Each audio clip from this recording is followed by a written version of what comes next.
Sipag niyo po, may pamilya na rin po ba kayo? Wala.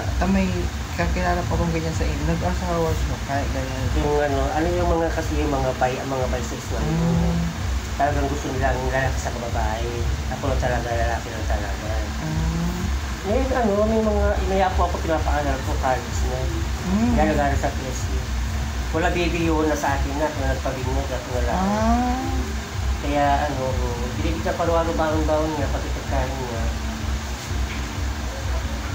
Mas mabuting iubos mo lang yun sa mga adobo mo kasi sa ibang tao. Opo, totoo po yan. Kaya pag agad sa dito, ibigyan ko ng bawang, 150 araw-araw. Kasi ulit pa sa gusto lang ulit yun. Kasi hindi naman ako pwede magsabi ka. Ang gabi yun, isang gabi na siya uwi. Ay, Orbis na kayo.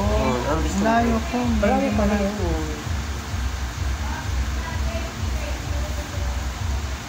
Minsan maaga ang pasok niya, kaya pasok ko naman. Anong year niya na po? First year. Ay, first year pa nila.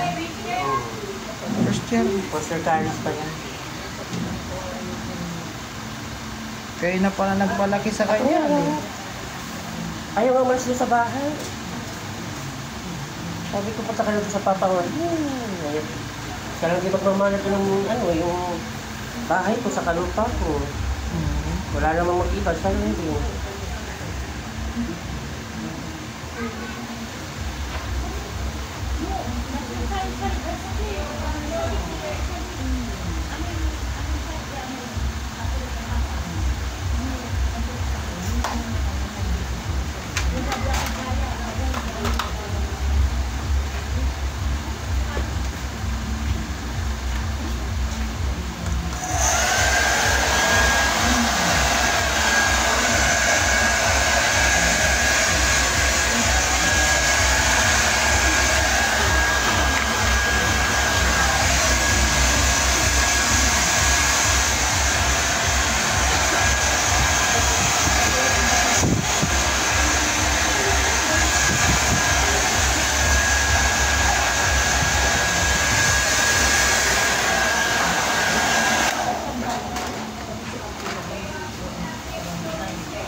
Di po, pag may mga parang kasal, pwede kayong imbitahan. So, kung mag-init ka po,